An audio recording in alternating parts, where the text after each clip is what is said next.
Hello everyone, welcome to ओकुल classes. ओकुल classes में आपका स्वागत है।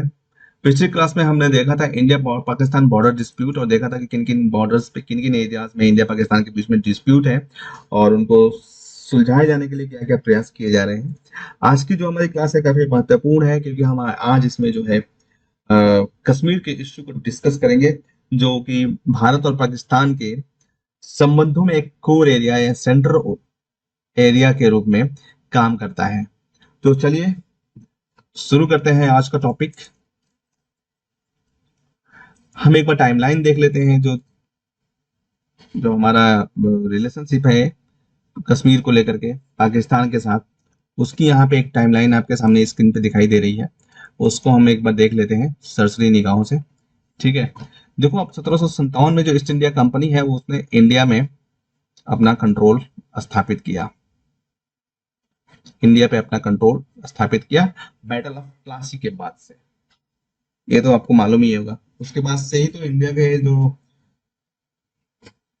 इंडिया को लेकर के जो चीजें थी वो बदलनी शुरू कर दी। पाकिस्तान का ओरिजिन आप एक तरीके से देखोगे तो ये आप कह सकते हो कि जो प्लासी का युद्ध था वहां पे जो ब्रिटिश सत्ता को सफलता मिली और बाद जो उन्होंने स्थापित किया था वहीं पाकिस्तान के ओरिजिन के पीछे पड़ गए थे, क्योंकि वो आगे चल करके जो है ब्रिटिश नीतियों ने ही हमें पार्टीशन की तरफ ढकेल दिया था। ये एक कड़वा सच है। लेकिन इतिहास के प्रश्नों पे हम सिर्फ और सिर्फ जो है तर्क वितर्क ही कर सकते हैं, उसमें कुछ बदलाव नहीं कर सकते। उसमें बस बात ही की जा सकती है और बात करना ही उचित है।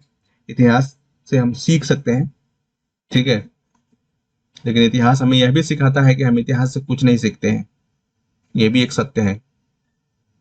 खैर, आ, अब हम यहाँ पे देखते हैं 1845 से 1846 में क्या हुआ था। फर्स्ट एंग्लो सिख वॉर हुआ था। ठीक है, ये डेट याद रखना आप। 1845-46 में फर्स्ट एंग्लो सिख वार हुआ था। हिस्ट्री जीएस में आपने पढ़ा होगा। वहां पे जम्मू कश्मीर जो है वो ब्रिटिश कंट्रोल के में आ गया था और उसमें इंटरनल ऑटोनॉमी आंतरिक स्वायत्तता थी, लेकिन वो ब्रिटिश कंट्रोल में आ गया था। 1857-58 में जब इंडिया में जो ग्रेट रिवेलियन हुआ था, ठीक है, और जो ब्रिटिश क्राउन उन्होंने ईस्ट इंडिया कंपनी की जगह पे प्रशासन अपने हाथ में लिया और टैक्सेशन अपने हाथ में लिया था, तो यह एक तरीके से ब्रिटिश राज की बिगिनिंग थी। ठीक है, उसके बाद क्या हुआ, 1947 में पार्टीशन हो गया। तो जो ब्रिटिश पॉलिसीज थी डिवाइड 1909 में जो मार्ले मिंटो सुधार में आप देखते हो कि डिवाइड कर दिया गया था पावर्स को।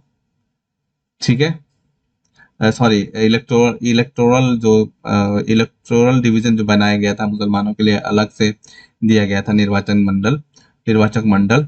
तो वो एक तरीके से डिवाइड एंड रूल को जो है एक स्लाइस करने की कोशिश की गई थी। उसके बाद से जो है पार्टीशन हो गया। पार्टीशन के बाद जो असली कहानी कश्मीर की शुरू होती है वो ऐसे होती है कि 1947 से 49 के बीच में जो फर्स्ट कश्मीर वार हुआ था इंडिया और पाकिस्तान के बीच में, वो एक सीज फायर के बाद खत्म हुआ था। और उसके बाद से जो रीजन था ना वो इंडिया और पाकिस्तान के बीच में डिवाइड किया गया था एलएसी के रूप में।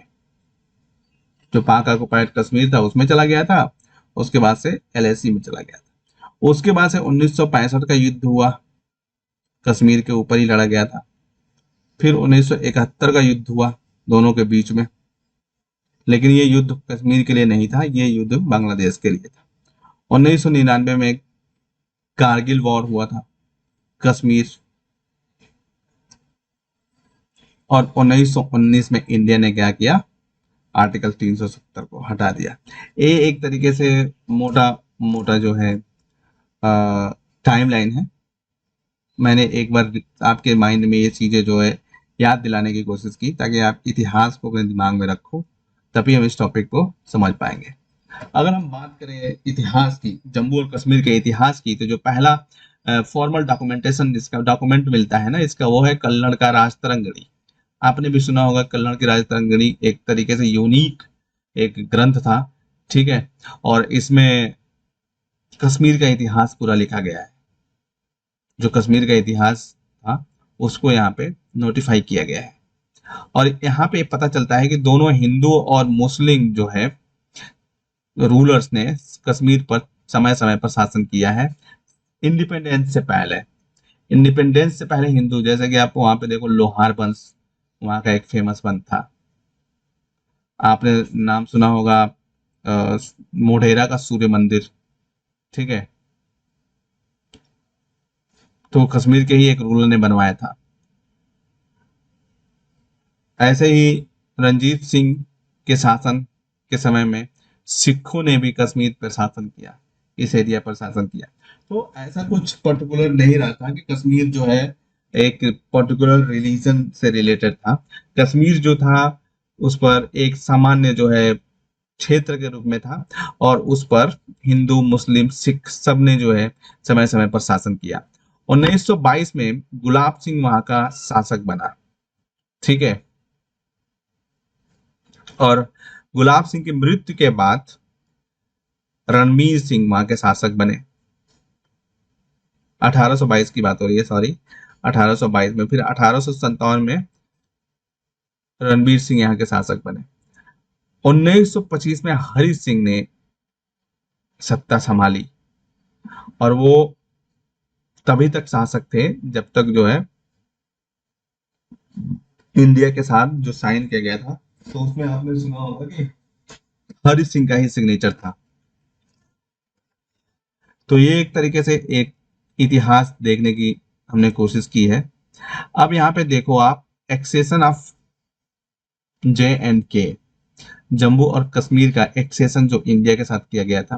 क्योंकि हम इतिहास में जो हमने देखा था उसमें हमको ये पता चला कि जो ये स्टेट था, ये कुछ ऐसा पर्टिकुलर डिस्प्यूट नहीं था इस पे कोई पर्टिकुलर एक तरीके से सोच नहीं थी, ओपिनियन नहीं था।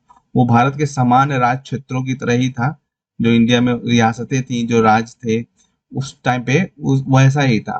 क्योंकि जो अब हम देखेंगे कि 1857 की जो क्रांति होती है, उसके बाद से धीरे धीरे नेशनलिज्म जो है, नेशनलिज्म का सेंटिमेंट जो है पैदा होना शुरू होता है। ठीक है। और विवाद भी उसके बाद ही शुरू होना शुरू होता है। 1857 की क्रांति के बाद जो अंग्रेज थे, ब्रिटिशर्स थे, उन्होंने 1857 की क्रांति का जो ब्लेम था ना, वो मुस्लिम्स पे डाला था। तो इससे मुस्लिम्स को काफी मतलब एक तरीके से धक्का लगा। मतलब एक तरीके से उन्होंने जो है ना ये सेंस डालना शुरू कर दिया था इंडियंस में कि जो हिंदू और मुस्लिम एक नहीं है। 1857 में तो दोनों साथ में लड़े थे।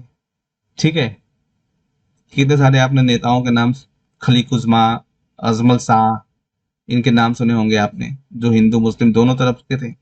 तो इन्होंने इनके अंदर सांप्रदायिकता का सेंस डालने की कोशिश करनी शुरू कर दी, और मुसलमानों को जो है एक तरीके से बैकवर्ड, मतलब पीछे ढकेलने की कोशिश शुरू कर दी।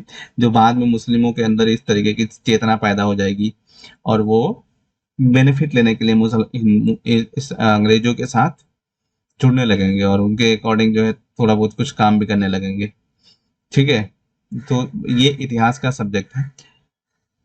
तो इस तरीके से जो है कश्मीर भी था। कश्मीर भी एक समान क्षेत्र के रूप में था, लेकिन जब भारत आजाद हुआ तो उस समय पे 565 प्रिंसली स्टेट थे इंडिया के, जो अ, उस पे ब्रिटिश पैरामाउंटेंसी था।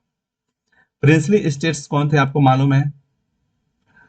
जैसे कि ब्रिटिश के जो कंट्रोल थे ना, ब्रिटिशर्स का जो कंट्रोल था वो दो तरीके का था। एक था डायरेक्ट, और एक था इनडायरेक्ट। ठीक है। डायरेक्ट के मतलब जो क्षेत्र बिल्कुल ब्रिटेन के अधीन आते थे, जिन पे अंग्रेजों का ही राज चलता था, अंग्रेजों का ही शासन चलता था।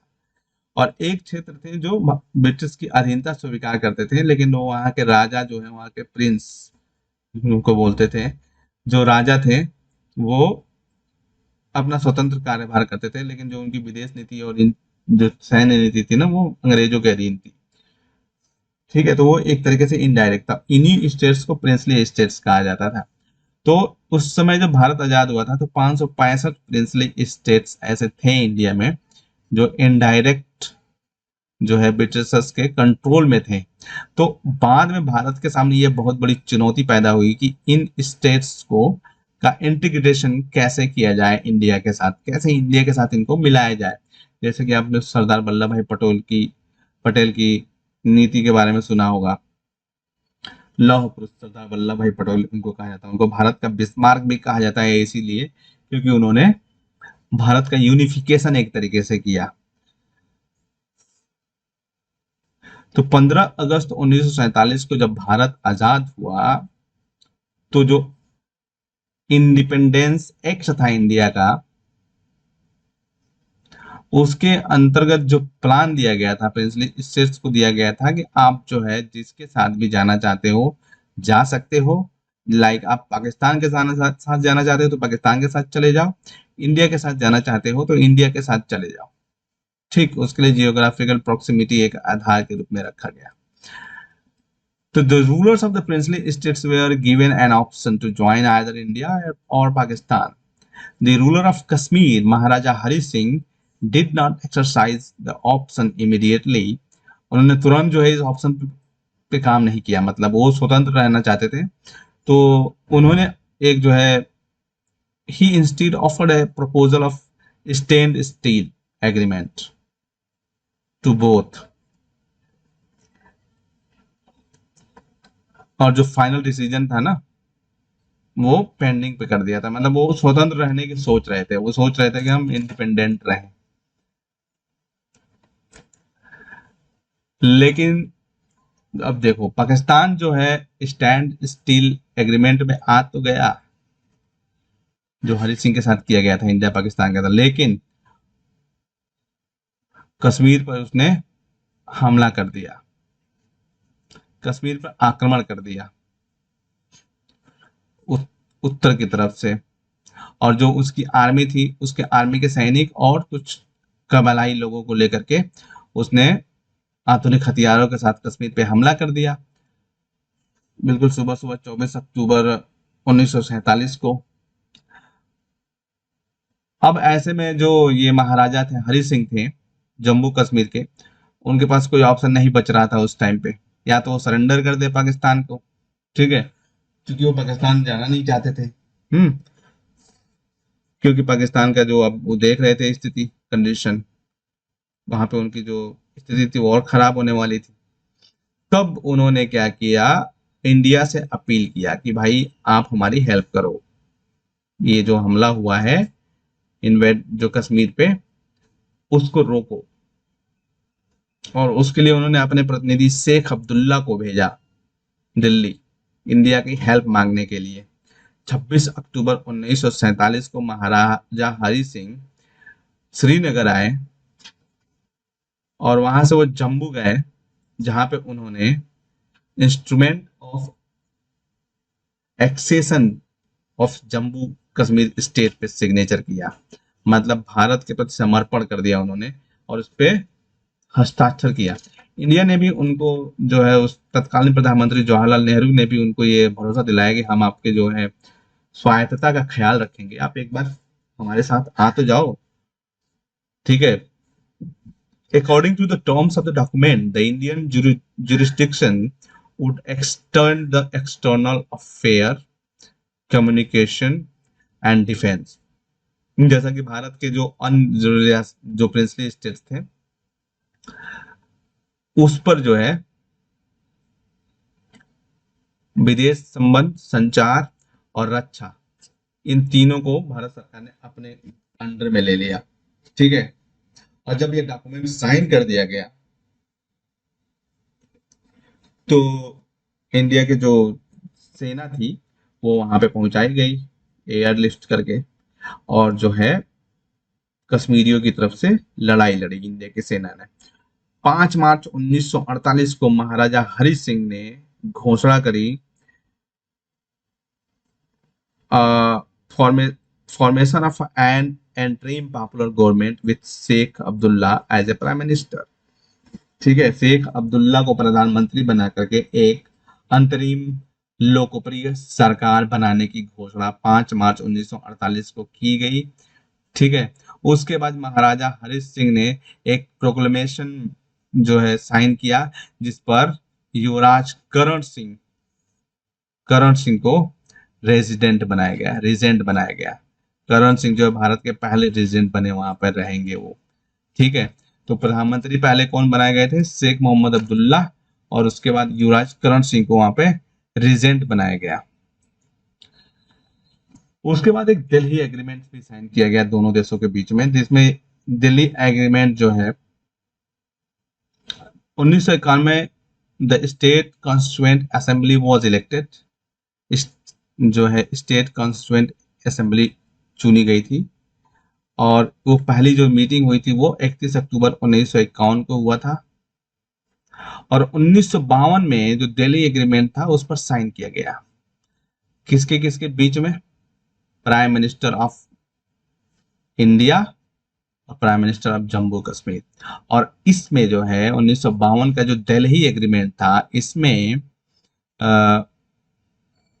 जो स्पेशल पोजीशन थी, विशेष स्थिति जो थी जम्मू कश्मीर को, इंडियन कॉन्स्टिट्यूशनल फ्रेमवर्क के अंदर में दी गई थी, आर्टिकल 370। ठीक है, इसके तहत इसको एक विशेष राज्य का विशेष स्थिति प्रदान करी गई, जैसे कि उसमें जो था उनका अपना संविधान था, ठीक है, अपना ध्वज था, राष्ट्र ध्वज, इस तरीके की विशेष स्थिति उनको प्रदान करी गई। 6 फरवरी 1954 को जम्मू कश्मीर की जो कॉन्स्टिट्यूएंट असेंबली थी उसने इसको रेटिफाई किया, जो accession of state to union of India है उसको रेटिफाई कर दिया गया। मतलब वो उसकी जो असेंबली थी, कॉन्स्टिट्यूएंट असेंबली, उसने भी इसको रेटिफाई कर दिया कि अब इंडिया के साथ जो है हम आ गए। The president subsequently issued the constitution order under 370 articles of the constitution, extended the union constitution to the state with some exceptions and modifications। तो जो प्रेसिडेंट थे उन्होंने ऑर्डर जो है कॉन्स्टिट्यूशन ऑर्डर जारी कर दिया था 1970 के तहत, आर्टिकल 1970 के तहत संविधान के, उसको कुछ विशेष छूट और विशेष अपवादों के साथ जो है भारत के संविधान के तहत ले आया गया था। ठीक है, अब ये देखो यहाँ पे जम्मू कश्मीर का कॉन्स्टिट्यूशन क्या था। जम्मू कश्मीर का जो कॉन्स्टिट्यूशन था वो 26 जनवरी 1957 को प्रभाव में आया था, जिसमें under which elections to the state legislative assembly were held for the first time, और पहली बार जिसमें लेजिस्लेटिव असेंबली के लिए चुनाव कराए गए थे। और उस कॉन्स्टिट्यूशन में भी इंडिया के साथ जो एक्सेशन किया गया था उसको रेटिफाई किया गया था।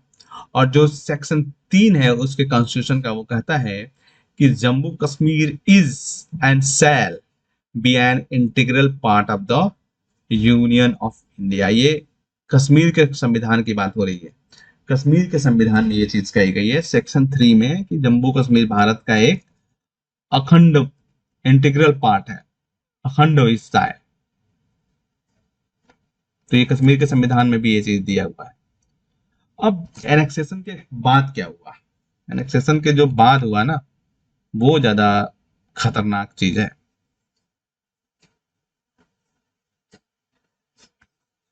Kashmir at the time of accession got divided into 2 parts। Accession के टाइम पे जो कश्मीर है ना, वो 2 भागों में बांट दिया गया था। One part came to India and other one was occupied by Pakistan। क्योंकि उस समय पाकिस्तान ने जो हमला किया था कश्मीर पे, उसमें कुछ हिस्से पर अपना कब्जा कर लिया था कश्मीर के, जो आप पीओके के रूप में देखते हो। ठीक है, गिलगित बल्तिस्तान जिसको बोलते हैं, ये अक्साई चीन है, यहाँ पे आपने देखा था पिछली क्लास में सियाचिन है। ठीक, और ये लाइन ऑफ कंट्रोल के तहत जो है कश्मीर का हिस्सा जो बचता है इंडिया के पास। तो 2 भागों में डिवाइड किया गया था, एक इंडिया के कंट्रोल में था और एक पाकिस्तान के कंट्रोल पे था। Despite UN contraventions, there has been no reconciliation between India and Pakistan over Kashmir. UN के हस्तक्षेप के बाद भी दोनों देशों के बीच में कश्मीर को लेकर के कोई भी रिकॉन्सिलिएशन जैसी स्थिति नहीं बनी. The refugee from the western Pakistan in 1947 still deprived of the fundamental rights and identity in the state. जो पश्चिमी पाकिस्तान के रिफ्यूजी थे, ठीक है, वो अभी भी उनको जो है मौलिक अधिकार और उनकी पहचान जो है उस स्टेट में नहीं दी गई है. Such people can vote in Lok Sabha election but can't vote in the local bodies and assembly election. लोक सभा में वो तो वोट कर सकते हैं, लेकिन वहां के जो वेस्टर्न पाकिस्तान का जो असेंबली इलेक्शन है, लोकल असेंबली इलेक्शंस है, उसमें वो वोट नहीं कर सकते थे. ऐसी स्थिति बनाई गई थी. ठीक है. 1957 में 200 जो है वाल्मीकि फैमिलीज, वाल्मीकि जो मानी जाती है कि इंडिया में निचली जाति के एक कम्युनिटी है. हालांकि जाति पात का तो आज हमारे संविधान में इस तरीके से कुछ बहिष्कृत कर दिया गया है, ठीक, आर्टिकल 17 के तहत, लेकिन वाल्मीकि जो कम्युनिटी है वो एससी कैटेगरी में आती है. और वो ये जो होते हैं, ये कम्युनिटी, ये सफाई कर्मियों में ज्यादा देखी जाती है. सफाई के कर्मी काम करते थे जो है. इनका अगर वंशानुगत व्यवसाय देखा जाए तो सफाई का काम था. और इनको जो है पंजाब से जम्मू कश्मीर लेकर के आया गया था सफाई कर्मचारी के रूप में. और they have been given conditional state subjects right. उनको जो है स्टेट में जो राइट्स अधिकार दिए गए हैं उसको सशर्त दिया गया था. वो वहां पर अपनी प्रॉपर्टी खरीद सकते हैं, लेकिन कोई और नौकरी वहां पे नहीं ले सकते. वो सफाई करेंगे, सफाई कर्मचारी ही रहेंगे. जो आप 35A का सुनते थे संविधान का, वो इसी को के लिए लाया गया था कश्मीर में. ठीक है. तो ये तो गलत है कि उनको सिर्फ और सिर्फ सफाई कर्मचारी ही बना करके रखना था. वो और अधिकार होल्ड कर सकते थे, लेकिन कोई सरकारी नौकरी नहीं ले सकते. प्रॉपर्टी खरीद सकते थे, लेकिन कोई सरकारी नौकरी नहीं ले सकते थे. बाकी कोई भी मेनलैंड कंट्री से जाने वाला, इंडिया से जाने वाला आदमी या इंसान वहां पे कश्मीर में लैंड नहीं खरीद सकता था. ठीक है. तो ये एक तरीके से कश्मीर में स्थिति बनी हुई थी. जब when anti-India protest intensified in 1988 में क्या हुआ कि जब पाकिस्तान ने देखा कि अब तो वो युद्ध से तो जीत नहीं सकता है कश्मीर को, तो पाकिस्तान ने क्या किया? प्रॉक्सी वार का रास्ता अपनाया. प्रॉक्सी वार का मतलब होता है छद्म युद्ध, यानी कि डायरेक्ट युद्ध नहीं करना, लेकिन दूसरे लोगों से, मतलब जो नॉन स्टेट एक्टर्स हैं, टेररिस्ट्स हैं या एक्सट्रीमिस्ट्स हैं, उग्रवादी सेपरेटिस्ट हैं, उनसे जो है उनका हेल्प लेकर के युद्ध करना. तो प्रॉक्सी वॉर का रास्ता अपनाया पाकिस्तान में कश्मीर वैली को अनस्टेबल करने के लिए. और वहां पे जो है 1988 से ये प्रोटेस्ट इंटेंसिफाई हुए और फिर वहां पे बहुत सारे समय तक जो है कर्फ्यू लगा.